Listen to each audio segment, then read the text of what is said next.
Hello there, welcome to Plant-Based Made Easy. My name is Chef D Malfi, and today we're making spicy brown rice broccoli bowls, one of my favorite easy lunches. This is super quick, it's super balanced, and obviously super nutritious because that's what I'm bringing to you. Always my recipes are these three things. I wanna make it easy for you.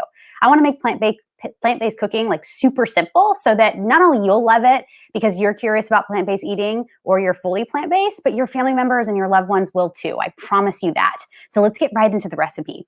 So the first thing that you want to do is you want to prepare some short grain brown rice. Really important to do so. I did that ahead of time. It takes about 45 minutes. And I wanted to use short ground brown rice in this recipe because it is the most nutrient dense of, I think, all the whole grains. It is really, really full of fiber. It's full of iron. It's full of protein. It's going to keep you feeling full for a long time. And for this recipe, you want to cook this. I really like to cook it in a clay pot or steam it in a steamer. And you could also even do microwavable brown rice, which is fantastic. You only need about a cup. So I've made a little bit over the amount that I need. I'm going to use a cup for my bowl today. Now, the next ingredient that you need is some delicious broccoli. I couldn't find regular broccoli, believe it or not, and you might be in the same boat. Sometimes when you go to the market now, it's hard to find ingredients. So today I'm going to use organic baby broccoli. This stuff is really great because it's super flavorful because it's actually picked super early. It actually has more of that broccoli, delicious broccoli flavor. And I'll show you exactly what it looks like. It has this really long stalk and then just a beautiful floret up top. You can eat and enjoy the whole thing, these leaves, the stalk, as well as the florets on top. So let's prepare that first. We want one head, or it ends up being about 8 ounces of baby broccoli, if that's what you can find. You could also use rapini or broccolini. These are other types of broccoli varieties. These would work just fine. So let's grab a chef's knife. And when I use broccoli, especially baby broccoli, rapini, and broccolini, I like to actually cut up the stalk. So the only part that I'm really going to throw away or compost in my case is this end. So we'll do the overhead so you can really see. I'll do a side by side here. There we go. So you can see I'm only removing like half an inch, a quarter of an inch or so off the stalk. These bits I'm going to remove because they seem to be dirty because that's where they were actually growing in the ground. But all the rest is going to be super tender. And what I'm going to do is I'm actually going to just slice them into coins or little bits. And I'll do this all the way up the stalk until I get to the floret. And then once I get to the floret piece, oh, I cut that one too short. I want to keep the florets, the heads of the florets kind of intact, just like this. What's the nutrition difference between florets and the stalk? Yeah, what's the nutritional difference between the head, the floret here, or the base or the stalk? There's really none. They're really all the same. You're going to get the same amount of fiber, the same amount of delicious iron in both the stalk and the head, the floret. So not to worry, you can use the whole part. And yes, the whole part is edible. When I'm using a head of broccoli, I even will actually use that big, large stalk on the end of a head of broccoli. And those stalks are much bigger, but as long as you chop them into bite-sized pieces, you're golden. So in your side saute pan, or you can do this in the oven, you want a couple tablespoons of extra virgin olive oil. That's what I'm using today. And I'm going to throw in my broccoli stalks and florets all at once. You can do this in the oven, and if you are going to do it in the oven, the way that I wrote the recipe is 400 degrees in the oven for about 20 minutes. You can roast it off, but because I want to make this quick and easy, and I want you to be able to see what we're doing, I'm doing it right on the stovetop right next to me. And I have it on a medium-high heat. Hey, Marie, good to see you. Thanks for being here. I'm going to throw away clear the decks here, throw away all these bits. Oh, one little fun fact. Remember when I talked about this last week? If you were here, you probably remember that I mentioned keep these. These are really great for holding other bulk produce, especially mushrooms. Just a word of the wise, you can keep these and you can store them. I have one drawer that's dedicated to keeping these sort of things on hand because I get a CSA farm box every week delivered to my home. I love to store my produce, especially for as long as possible. And a way to do that is to make sure that you have the containers that produce likes to be stored in. So produce really loves to be stored in this like papery container here, this like paper plate bowl situation, because it's soft and because it absorbs moisture. It's really good. So keep this, or you can compost it. All right, so this is going now. I want a heat resistant spatula, and I just want to kind of toss it in that olive oil. Question. Here's a question. All right, let's see. Question is from Kelly. Hi, Kelly. Yes, you can saute in water instead of oil. Thank you so much for mentioning that. I believe, Kelly, you're whole food plant-based. And for those of you who are unfamiliar with what that means, it means that people like Kelly who are whole food plant-based, they only enjoy whole foods. They don't enjoy oil, salt, or sugar, or if they do it in moderation. So you can totally replace the oil with water, and just in the pan here, or even in your if you were going to do this in your oven, you could put water, a little drizzle of water, like 2 or 3 tablespoons, and it will sort of steam the vegetables as opposed to kind of crisping them up or frying them up like we're doing here. Thank you so much for mentioning that, Kelly. I appreciate that. That's a good tip. Cool, cool, cool. And we're using extra virgin olive oil, so it's not that, it's actually pretty good for us in terms of our heart health and stuff, so we don't have to worry. I'm going to grab I should have grabbed this earlier, but I forgot. Aha, this is what I need. Freshly ground black pepper. And you can do a little tiny bit of sea salt as well. I'm just going to do like a pinch. And this, just like literally a pinch, is going to help kind of bring out that water, that natural water that's in the broccoli. It's going to remove it. It's going to bring it to the surface of the pan. And if you don't eat salt, you could do a kelp granule. It looks like little, they call it dulces, and I believe it's just, I know, in fact, not I believe, it's kelp that's dried. It's harvested right from the ocean, and it's a great salt substitute. So you can get yourself some of that at a health food store. I love kelp salt substitutes. They're really, really flavorful, and they taste just like salt. All right, so I'm going to let that continue to work. Every once in a while, I'll mix this up. All right, so now I want to prepare our sauce. We're going to make a delicious, flavorful sauce mixture. This is going to be Dijon. It's going to have a little hot sauce. It's really, really yummy. And this is what's going to make this super flavorful and make the dish pop. So the first thing we need is a little Dijon mustard. So I'm going to use that. I'm going to use 2 tablespoons. Now, this is classic Dijon. I love this stuff. This is so flavorful. It's really, really, really flavorful because it's made with white wine as well as mustard seeds. 2 tablespoons is great. I also really want to use low sodium soy sauce, and I brought 2 to show you. Here's a reduced sodium soy sauce. This is Trader Joe's version. You can tell that it's reduced sodium because it says right here. See that? You want to use 2 tablespoons of this.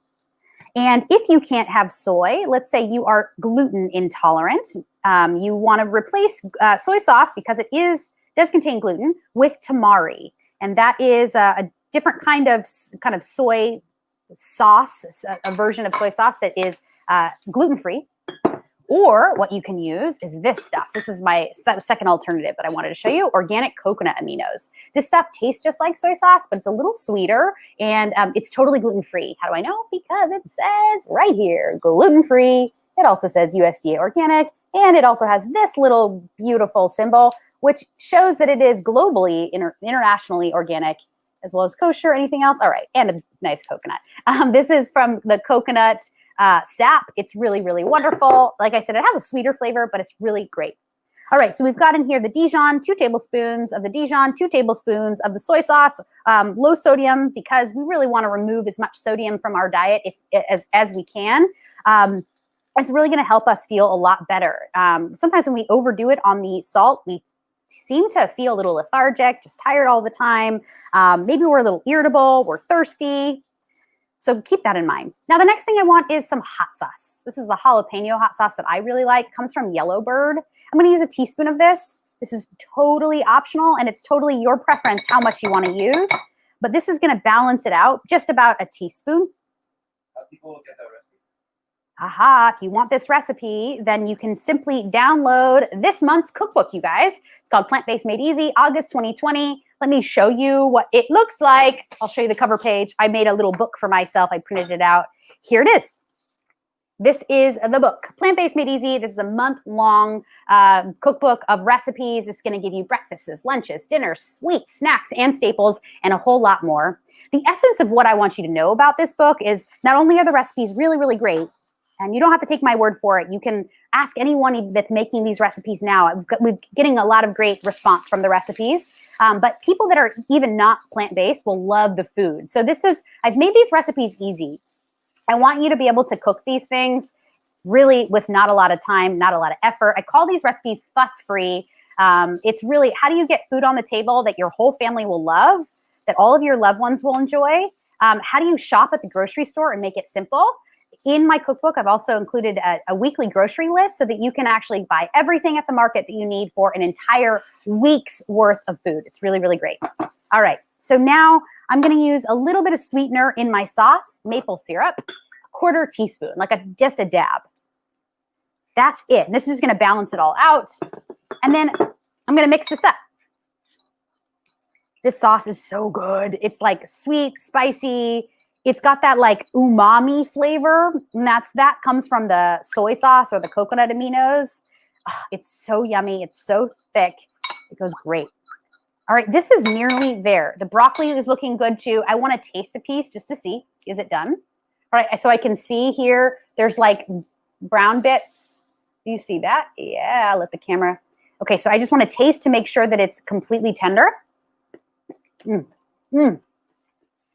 Needs a couple more minutes, but it's so close. Kelly, I love what you shared about the water. I think I'm going to add just a few tablespoons of water myself just to get this, finish it up. This is going to help to like really steam it. All right. Yeah, totally. Kelly says, thanks for adding gluten-free options. I really appreciate it. Totally. Absolutely. You know, I'll speak to that just quickly. I'm not gluten intolerant, but I don't have celiac disease or anything like that. I've even been tested because I was curious for a long time. But the thing is, gluten actually bothers my stomach. Even if it's, if I'm eating too much, I notice that just a little bit is like off about me. I feel like I get a little bit of a bloaty stomach, a stomach ache. So that's why I try to always incorporate gluten-free options.